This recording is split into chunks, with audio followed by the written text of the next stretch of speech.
Pickens Courthouse. With the creation of the Pickens District, a location for the district's courthouse had to be selected. In 1828, this site was chosen and named Pickens Courthouse in honor of the Revolutionary War hero, General Andrew Pickens. The town was laid out, was 8 blocks long by 4 wide. By the mid-1800s, the town had expanded to include hotels, general stores, a jail, an academy, a Presbyterian church, and many residences in addition to its courthouse. In 1868, Pickens District was divided into Pickens and Oconee counties, and New Pickens, 14 miles away, became the new county seat. Many structures, including the courthouse, were moved to the new town.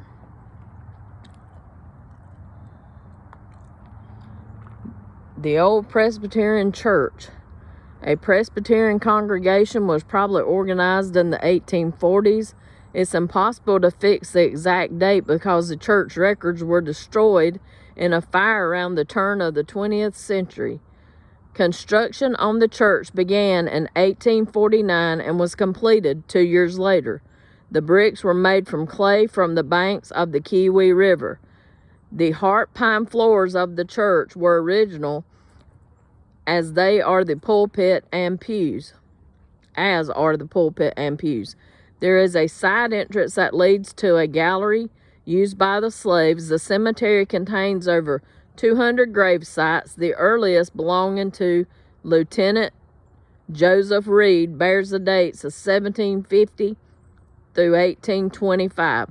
The church is the sole surviving building on the site of the lost town of Pickens Courthouse, as under the care of the historic Old Pickens Foundation.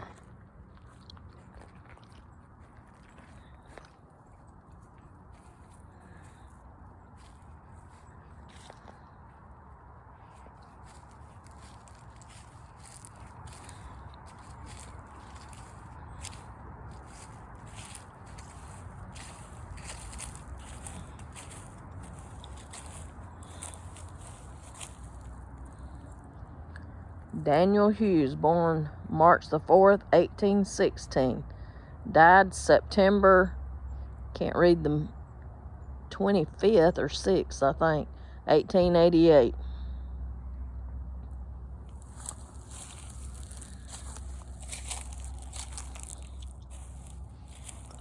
Margaret Steele, wife of Daniel Hughes and widow of William Harper, May 26, maybe, or 28, 1834 to July the 28th, I believe that's what it says, 1910.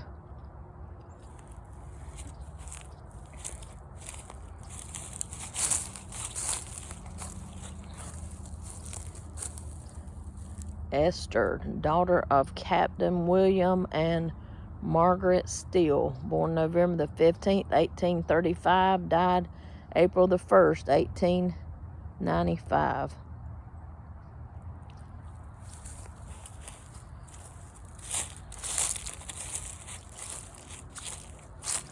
Here's a real old one. It's just marked with a rock. Or at least that's what it looks like. Over there's another one. Over that way you can't see it too well. There's another rock. I don't know. And these have no names at all. I guess they've wore off over the years, or maybe they never were engraved.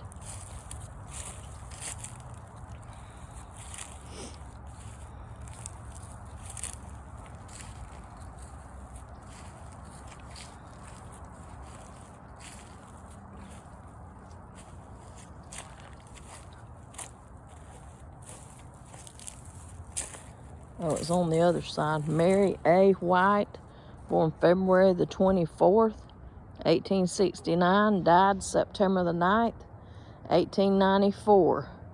Gone but not forgotten. This one you cannot read the name.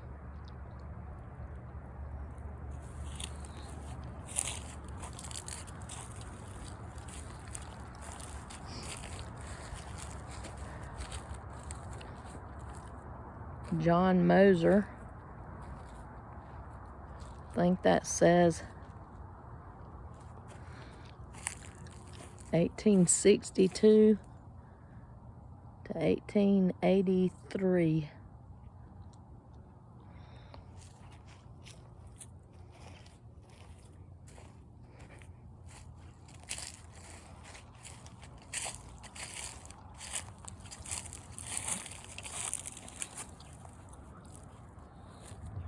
That one's so old I can't even read anything it says.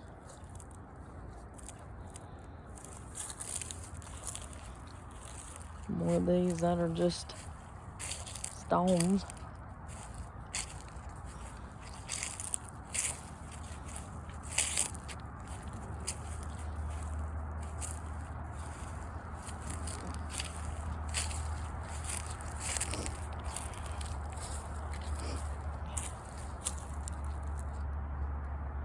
Sacred to the memory of Alexander Harris, born in Abbeville District, December the 8th, 1780, died at Pickens, CHSC, August the 25th, 1856, age 75 years, 8 months and 17 days.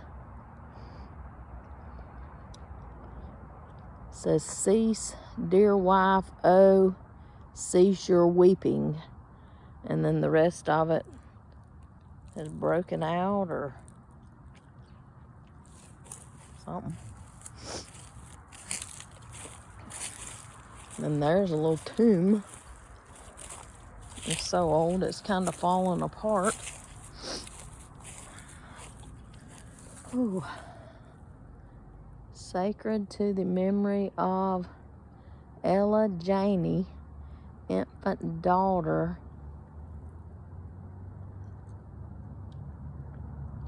Something Holcomb.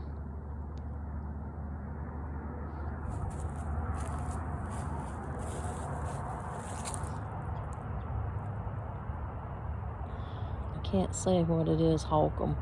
Can't read the dates or anything left on it. But it's a Holcomb. Wish I could have read that one.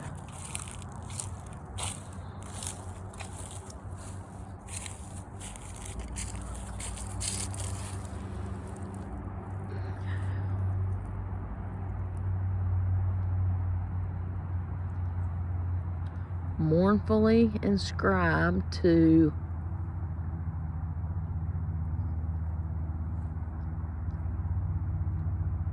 something Lily. I can't read it. Hale, something Hale. Looks like it says Little, who died September the 19th, 1856.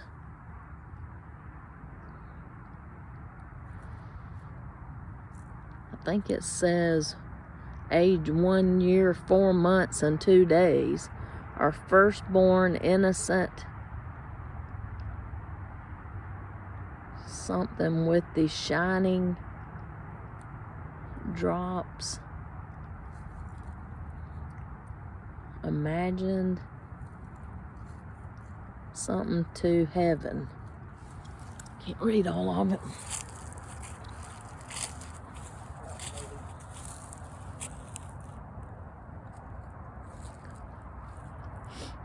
Farewell, M.F. Mitchell. Born 1818 and died in 1872. That's been a beautiful stone. And then there's some that are just sunk in. I have no clue who's buried there. There's a couple of more.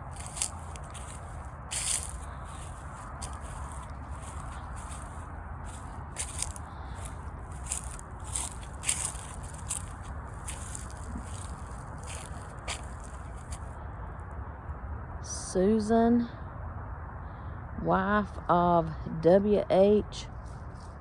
Reeder or Reedy, Born August the 13th, 18 something, and died June the 5th, 1891 maybe?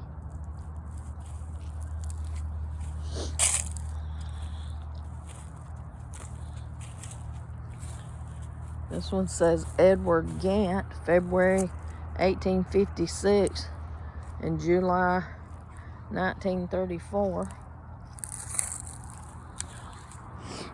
Here's Whitmire,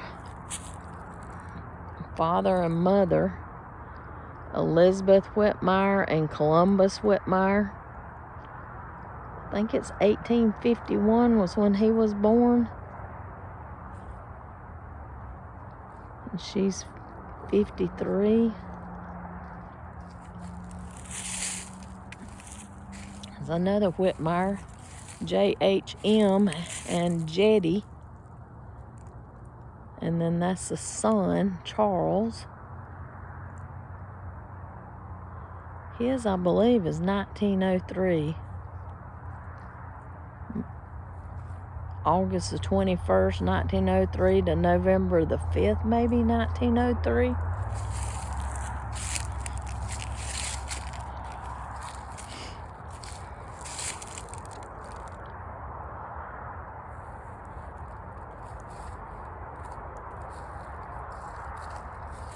Louis E. Whitmire Sr., Private U.S. Army, World War I, 1891 to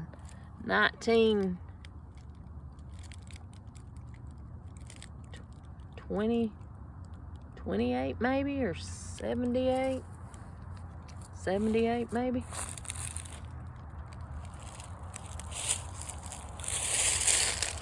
Whitmire, Alice Bowers, and Louis Irvin Sr.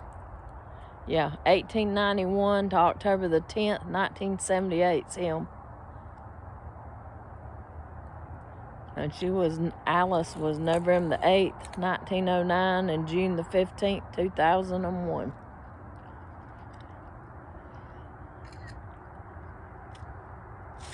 You know, the important thing to remember about graves is that little dash in between the dates, or the time in between where they lived, where they made their memories. And A.P. Reeder, born January the 29th, 1859, and died December the 5th, 1890. Gone but not forgotten.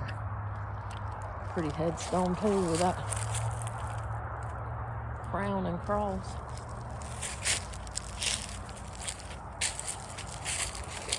And these are Todd. Another Todd. This one's a child, obviously.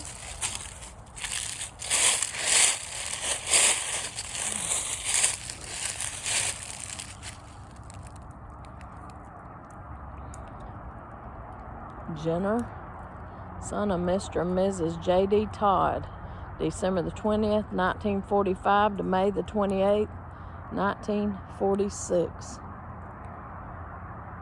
Jenner.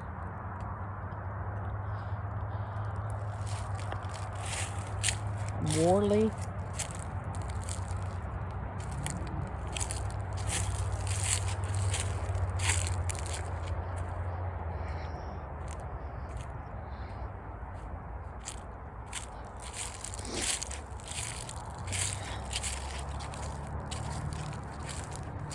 Erected by George W. Green in memory of wife Julia C. Green. Born July the 18th, 1877, and died May the 23rd, 1910. She lived a religious life and died a Christian.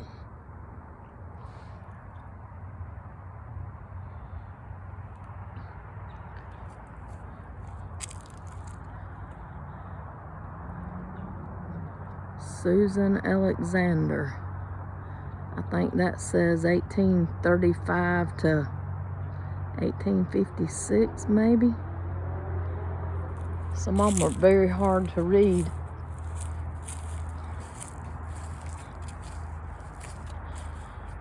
John Henry Ross.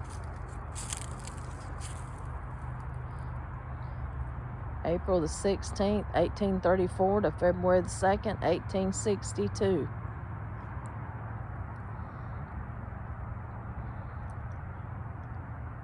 Company K-20, maybe that's regiment. I'm not exactly sure. If you know what all that means, tell me exactly. SCA. No, CSA. My dyslexia getting in the way a little bit there.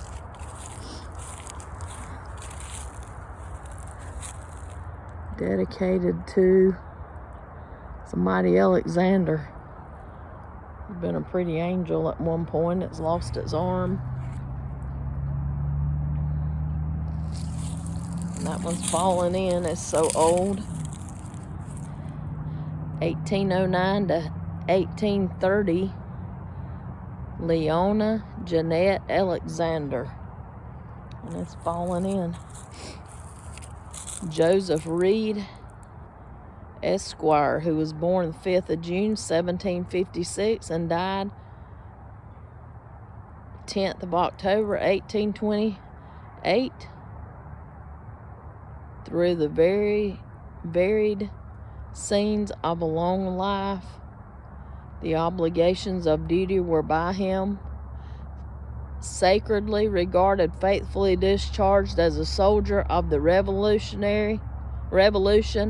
He was a brave, active, and enterprising as a magistrate, prompt, intelligent, upright, as a neighbor, courteous, charitable, and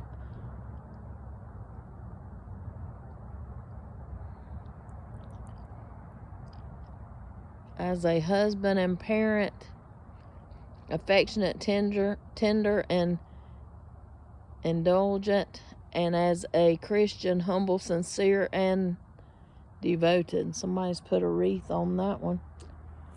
Pretty nice. Isabel Baskin, wife of Joseph Reed, 1760 to 1851. Graves of husband and wife moved from Kiwi Plantation Cemetery in 1965. So those were moved here.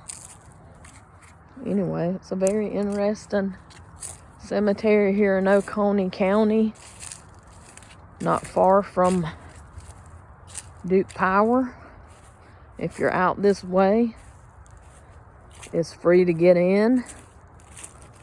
They do have cameras in use, so I would not mess with any graves, as they should have cameras in use to make sure these graves are respected.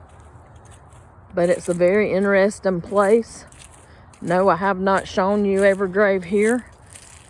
If you like reading them and thinking about the time in between the two dates, what these people did with their lives, that they were loved and cherished by people. Might be something you would enjoy coming and reading them, spending some time out here thinking about their lives and what they meant to other people, the sacrifices that have been made for people like us to have the freedoms we have. And